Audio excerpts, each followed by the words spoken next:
Day 2 na ng free agency. Halika't ating pag-usapan.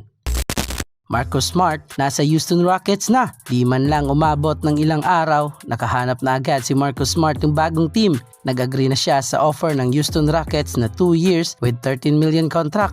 Inaasahang malaki ang matutulong ni Marcus Smart sa Rockets dahil sa kakulangan nila ng point guard position na isa sa nagpahirap sa kanila noong nakaraang playoffs. Isa ang Houston Rockets na may elite defense sa liga at former Defensive Player of the Year din si Smart na may ibang klaseng hustle na kayang ibigay.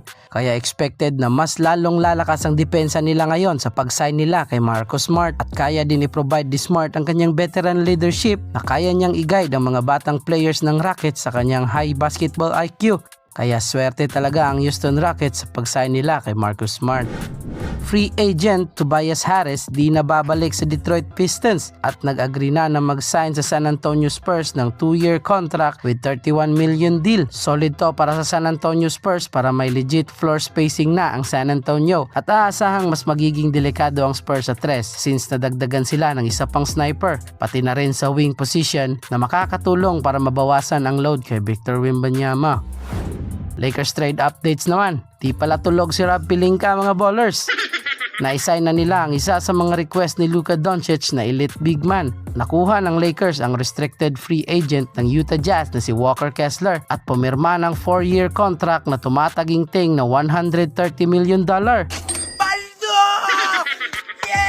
Di na nagdalawang isip ang Lakers sa offer na to since bata pa si Walker Kessler. At compatible din siya sa request ni Luka na may elite rim protection, love threat sa pick and roll at dominante sa rebounds. Nag-average si Walker Kessler ng 14 points, 10 rebounds, 1 block at 3 assists per game.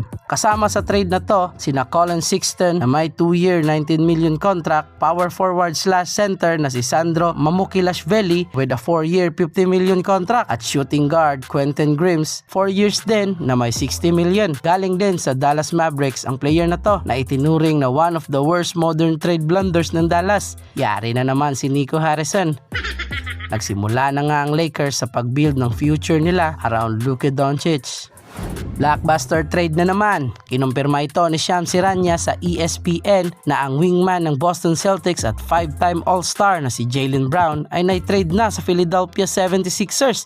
Kapalit si Paul George with 2028 and 2031 na dalawang first round pick at dalawang 2028-2031 second round picks. Parang may di magandang nangyayari sa management ng Celtics at kay Jaylen Brown dahil sa pagmamadali ng management na mai-trade ito. Alam naman natin na siya rin ang naging candidate sa trade sana kay Giannis Antetokounmpo na napunta na ngayon sa Miami Heat. After nun ay nagpatuloy pa rin ang Boston Celtics sa pagpili ng mga teams for a full-blown shopping kahit di naman nagre-request si Jaylen Brown ng anumang trade. Dahil sa trade proposal na yon ay nasaktan di umano si Jaylen Brown sa pagbenta ng Boston Celtics sa kanya. Base ito sa kanyang Instagram Reels na disrespect at frustration ang nararamdaman ni Brown ngayon kahit wala namang official na away o issue sa locker room. Na-feel down ni Brown na hindi siya na-appreciate ng Boston Celtics ang value niya sa team. Dahil sa mga pangyayaring ito ay nasa panig ni Brown ang media dahil sa kanila ay embarrassing at disrespectful nga raw ang ginawa ng Boston Celtics sa kanya. Ngayon na nasa Philadelphia na si Brown, makakasama niya na ang tinawag niyang flopper na si Joel Embiid. Malaki ang maitutulong ni Brown sa opensiba ng Sixers at magiging balanse ang opensa ng team dahil may elite wingman na sila ngayon na nasa prime pa. Nag-average ngayon si Jaylen Brown ng 28 points per game. Ang 6'6 athletic wingman ay makaka-provide ng elite perimeter defense kaya panalo ang Sixers sa trade na to. Sa Celtics naman, kahit papano ay may magandang epekto naman ang Paul George tandem for Jason Tatum. Di na mag-aagawan ng bola at fit din si Paul George for secondary option para sa team at nadagdagan din sila ng big man sa pag-sign nila kay free agent reigning NBA champion big man Mitchell Robinson ng 3 years deal with $47 million. Di din problema kung di mababad si Paul George sa bola dahil mas gusto nitong mas babad sa podcast niya. Aray mo! Para sa inyo, tama ba ang ginawa ng Celtics kay Jaylen Brown? Kayo ba ballers? Anong opinion nyo sa day 2 ng free agency? Agree ba kayo sa mga nangyayaring trades? Mag-comment ka lang at ating pag-usapan. Mag-subscribe ka na rin for more NBA content at maraming salamat sa patuloy na pagsuporta mga ballers. Road to 1K na tayo. And this is Ballers TV. Thank you for watching.